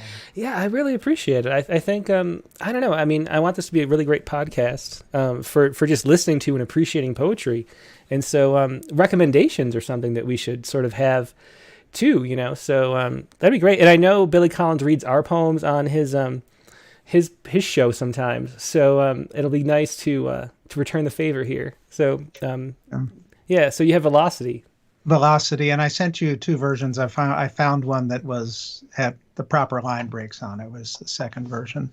Let me double check, make sure I'm looking at the right one. It says resend is the subject line in the email. Okay, I didn't. You're right. So okay, here we go. So whenever you're ready, go ahead. Okay, and just quickly, when I thought of the road more traveled, I thought of people, myself, personally considering my own mortality. Oh, yeah. So this poem spoke to this for me. Okay. Velocity by Billy Collins. In the club car that morning, I had my notebook on my lap and my pen uncapped, looking every inch the writer, right down to the little writer's frown on my face. But there was nothing to write, except about life and death, and the low warning sound of the train whistle. I did not want to write about the scenery that was flashing past, cows spread over a pasture, hay rolled up meticulously, things you see once and will never see again. But I kept my pen moving by drawing over and over again the face of a motorcyclist in profile. For no reason I can think of, a biker with sunglasses and a weak chin, leaning forward, helmetless, his long, thin hair trailing behind him in the wind. I also drew many lines to indicate speed, to show the air becoming visible as it broke over the biker's face, the way it was breaking over the face of the locomotive that was pulling me towards Omaha and whatever lay beyond Omaha, for me and all the other stops to make before the time would arrive to stop for good. We must always look at things from the point of view of eternity, the college theologians used to insist, from which I imagine we would all appear to have speed lines trailing behind us as we rush along the road of the world, as we rush down the long tunnel of time. The biker, of course, drunk on the wind, but also the man reading by a fire, speed lines coming off his shoulders and his book, and the woman standing on a beach studying the curve of the horizon, even the child asleep on a summer night, speed lines flying from the posters of her bed, from the white tips of her pillowcases, from the edges of her perfectly motionless body. Excellent poem. That was Billy Collins with Velocity, read by Richard Westheimer. Thanks so much for sharing a favorite poem, Richard. I appreciate it. Yeah, thanks, Tim. Good to see you. Or I can't see you, but good to hear. I'm blocked again. Let me for the next caller, I'll switch the cameras. Okay. Thanks, Richard. Okay, thanks, Tim. Bye. So that was Richard Westheimer, of course, reading a poem by Billy Collins. And if you want to share a poem that you just love and want to share, I should say you don't have to send the text. You can just read it. But since Richard did, I showed it anyway. Let's see. So Daniel Tijuana Gringo would like to read. Let me see if I can turn my camera on again really quick. Switch to a different camera, just so people at home, when you call in, you can see me. Is that gonna work? No, my cameras just die. I don't understand. After like an hour, Skype doesn't want to look at my camera anymore. I guess they get sick of me. 951 is calling, so I'll call back that. Let's see. We got a message. Please read it yourself. Custom rules Moors from Daniel Tijuana Gringo. Let me find that. I will. We have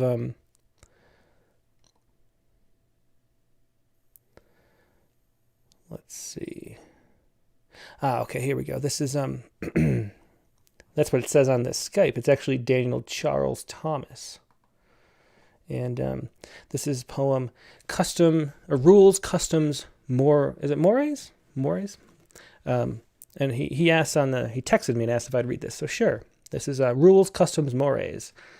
And here we go. Screen view. Our feet are stepping stones, walking one way after another, forward to destination, where we have all traveled before, and more, and will again. This is the rule, our way, not a moray eel swimming around these rocks under the sea, but rather custom rules, a pathway into heaven or hell, the broad, wide road of moors, unto destruction traveled. There's rules, customs, mores. I guess it really is from a great poem. That was from Daniel Charles Thomas. Let's call up next. Actually, Marabade Kaur is here. Can't join us. She has a 4-month-old baby, and so doesn't want the phone to ring. And I completely agree. And understand if the baby is sleeping, we do not want to wake up the baby. So let us, I'll read this poem. Or I just had to pull it up on my screen here. This is Division and Diversity. I knew it was coming at age 21. I didn't feel the seed tell me Europe was a tree across the pond, silent roots of my churning belly. I didn't feel the seed tell me it was time to fight, silent roots of my churning belly. So I took my first flight. It was time to fight, but I wished it away. So I took my first flight, as it hung on like the day. But I wished it away, hoping I'd stay over there. But it hung on like the day, always fighting somewhere. Excellent. It's Division and Diversity. Some great repetitions and rhythms in that one from Marabade Kaur.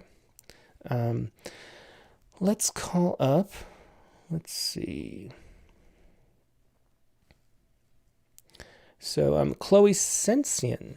Is Chloe? Oh, we have some phones we haven't talked to yet. Let's try to find this 509. We have 2 missed calls from 509. This might be Chloe. Let's see.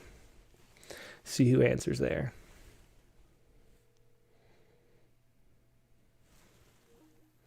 Oh, I think it's ringing now. Okay.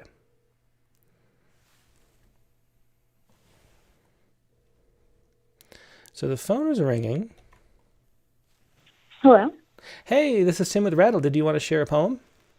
Hi, yeah, this is Holly Thorpe. Oh, Holly, good to see you. Let me pull this up for you. Holly Thorpe. So we have Autumn Equinox 2020. Is that what you wanted to share? Yes, it is. Excellent. And you're a student of Derek's, right? So we have several students. Yeah. Yeah, I was a student of Derek's, and he's definitely the reason why I'm in my MFA program at Eastern right now. Excellent. Well, that's always great to hear that the teachers have that influence on people. Oh yeah, he's a local legend. Oh yeah. I picked this poem because I don't know about everyone else, but I am desperate to get back into my garden. Oh yeah, it is. I forget being in LA that I mean, we're up in the mountains, so we have seasons, but they're the winters aren't very extreme. We get a bunch of snow, and then it's beautiful. We can get in our garden all the time. Autumn Equinox 2020. Let's hear it whenever you're ready. Sure.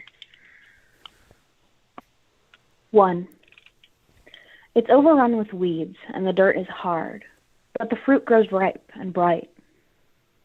I held a pumpkin like a little sun, like a fire in my hands, but oranges don't grow here. I fed myself, and then I fed many others. Put on your own oxygen mask first, or however it goes. I fed the neighbors, the visitors, the chickens, and eventually the dirt, knowing it pays back with interest. It was a bad year for tomatoes. They came out small and scarred. I threw them to the hens and watched them scuffle over them.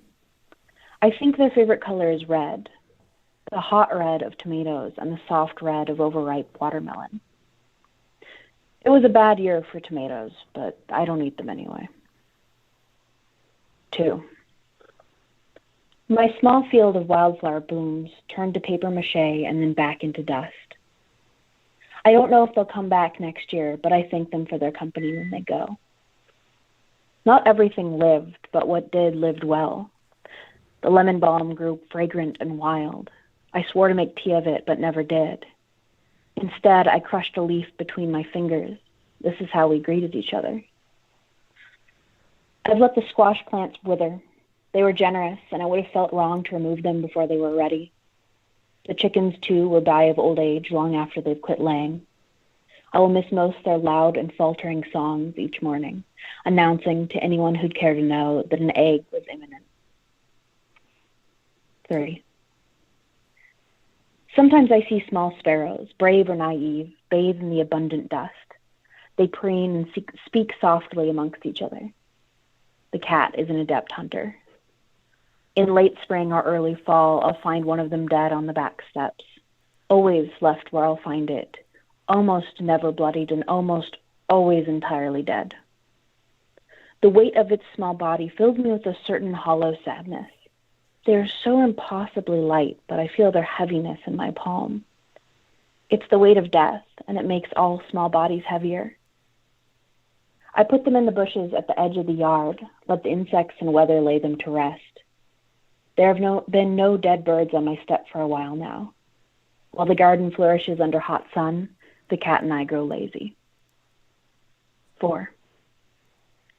I sat with my garden this evening, silently thanked it, promised I would collect the remaining watermelons, a few small pumpkins as bright as suns, peppers that have grown long and shiny. I won't rush, but when it's ready, I'll shake the dirt from the long, dead roots and let the chickens and rain do the slow work of preparing the soil for spring. Excellent images and descriptions there. A wonderful poem. That was Autumn Equinox. Thanks so much for joining us and sharing that. Thanks, Tim. I really appreciate it. Yeah, my pleasure. Hope you can call in again soon.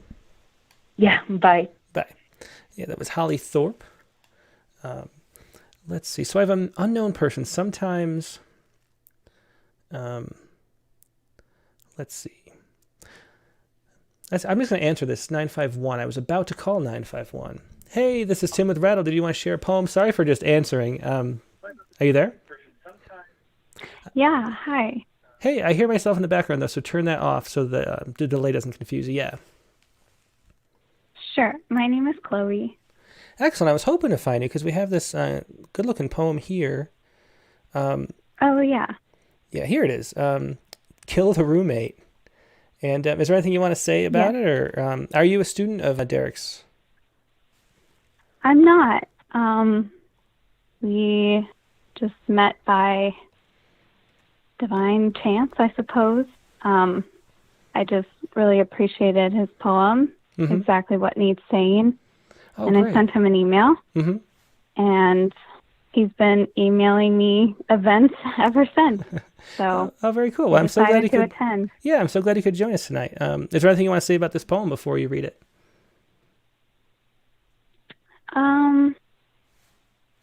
This comes from a vulnerable place Mm-hmm. when things were pretty tense with my brother and I. Okay, well, let's hear it. I'm looking forward to it. Thank you. This poem is called Kill the Roommate. I'm sorry, one moment. No problem. Okay. Sharing space wordless. Triggers on my tongue, stuck unexploded by fear. I can't breathe this air, for the roommate lingers indefinitely here. How can I be me, unleashed to express, yet experience warns? Will tomorrow be better? No fireworks show, mundane rabbiting. Can I endure the smoke? Thick tension cries for ease. Murder our guest. Absent a crowd of three, harmony of a pair. Unhindered at last we breathe. Excellent. Thanks so much for sharing. That was Kill the Roommate. Are things going better now? Yes, the roommate has died.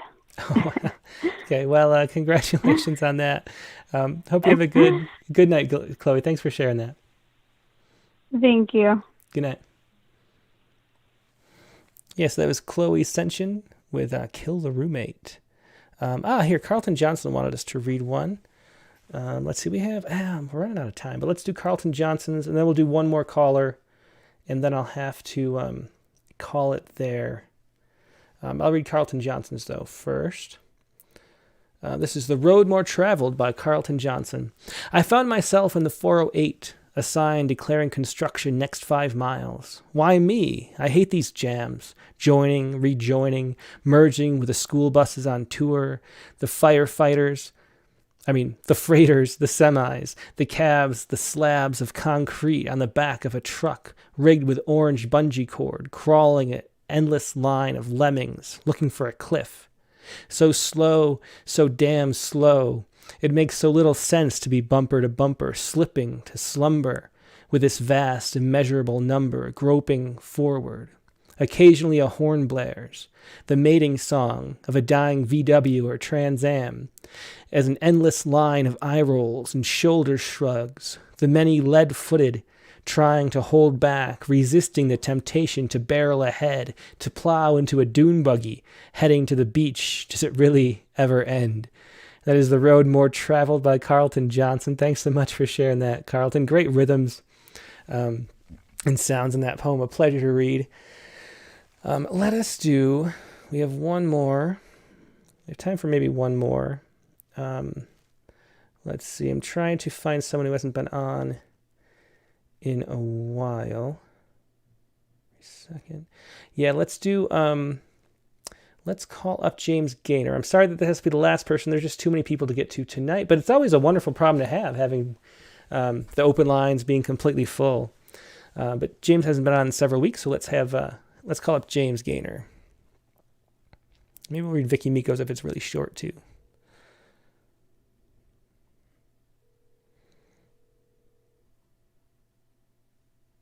Hello. Please leave a message after the... So I guess James is not there. And let's instead call up Victoria Garten.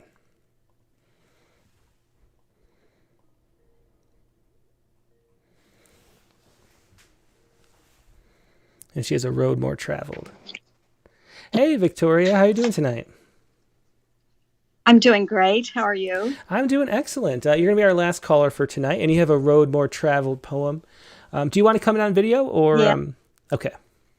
Yeah. I think I am.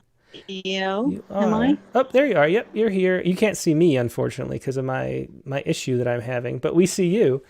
So what do you have for us? You have The Road More Traveled. Yes, I have The Road More Traveled, and I was thinking about Frost poems and kind of got into an argumentative mood about whether he really was all committed to the less traveled road. Maybe maybe we'll maybe after you read this, I'll talk about that a little bit, because I think it's the most interesting poem, one of the most interesting poems in English, actually. But okay, go ahead with this whenever you're ready. The Road More Traveled. Yeah. And do you have it? I mailed it in. Yeah, I have it right here. It's on screen for everybody at home. Okay, thank you. We've all been there, pondering the fork in the road that stretches through Robert Frost, Yellow Wood. Or maybe it was a stream insisting choose as it chose us. We've all been there, back paddling against current, shoving paddle against shoreline, heaving against forces of a less traveled way. Ahead, the toppled tree, the reaching branches, the limestone squeezing in as it does in a cave. There, too, the last traveled path may offer no way of return, just a deeper descent as the way leads on. If we should spot Frost from our careening canoe, or in online hits and likes and posts, or in literature text or yellowed pages of verse, he will touch our hopes and regrets to draw us from the more traveled, duty-bound path. He will claim something doesn't love a wall, and amuse himself and us with what-ifs and mischief, but work with the neighbor who loves the road his father took, and places stones in tradition's more traveled way. Though Frost will call that way dark beyond shade, and find his own loaves and balls sunlit, though he will place the apple trees, pines, cows, and elves in a poem, he will arrive with his neighbor where their shared fence ends, duty done. On a snowy evening, going home, his road less traveled goes through a woods dark enough for trespassing. The owner lives in the village, so Frost lauders until the little horse, trained well to know the road more traveled, roused him from whimsy. Off they go. The horse burdened with clods of snow, dreams of hay. The poet spurred by promises and miles, rides along, duty-bound. It takes an ice storm and birches forever bent for Frost to find life like a pathless wood. We've all been there, on a vertical climb, dreaming of riding down saplings. The path splits and offers two ways to the crest, but granite offers no hint of the one more traveled, or which offers a sheer rock face. No ropes or cleats, just Robert Frost in a pocket. We set forth hoping Earth is the right place for climbing to places where no cell phone works, and for meandering our way, arriving where our words and imaginings take us, and perhaps coming to rest in Frost's pathless woods, duty done. Excellent. Thanks so much for sharing that poem. That was The Road More Traveled by Vicki Garten. Thanks so much for being on, Vicki, and sharing that. Yes, thank you. Yep, good night. Okay, yeah, that was Victoria Garten. And let me see, really quick, let's see if sometimes it's just a very short, where did it go? Vicki Miko. Yeah, I thought it might be. So Vicki Miko has some haiga for us, The Road More Taken, and we can get through these quick. I'd love to share these. I love Vicki's haiga. And here this is, The Road More Taken. Let me zoom in, get rid of that, drop that down. Okay, this is East Trail merges into the west, a blurred sun. And we have this desert landscape, a barren close-up of a plastic fork is Vicki Miko's photograph. Go with this, the East Trail merges into the west, a blurred sun. Then the other one, the pampas grass. Did you say pampas? The pampas grass waves on the summit, a wayward wind. Then we have this stay on trail sign with it looks like an anarchy graffiti on it, that the A with a circle around it. Those are, let me read that again. The pampas grass waves on the summit, a wayward wind. So two haiga, that's poems, haiku with photographs by Vicki Miko. Thanks for sharing that for the prompt, Vicki. Now we're just talking about, maybe really quick, I don't really have time to talk about it, but I was thinking about bringing up Frost's poem since it was the the prompt for this week. Well, we were talking to Derek Sheffield about political poetry, because I think it's actually, I read The Road, is it The Road Not Taken? And let's pull it up here. So I read this when I was a kid in high school, and I just thought, I was actually kind of shocked at how sort of lame it was for Robert Frost, who just has wonderful poetry. This is from the Poetry Foundation. But the thing that I didn't realize while I was in high school, because of the way it was taught, was I thought this was a poem about someone taking the road less traveled, and that making all the difference, you know? And so it's a poem about sort of an anthem for American independence or something like that. And so I thought it was sort of a boring poem. I never looked at it again until maybe 10 years ago. And David Orr came out with an essay, which I think a lot of people knew this, but I never did. No one ever told me this. And I never read it again because I thought it was a boring poem. But if you look closely, the paths are the same. Then took the other just as fair. They really warn them really about the same. I mean, they're the same path. One's not less traveled than the other.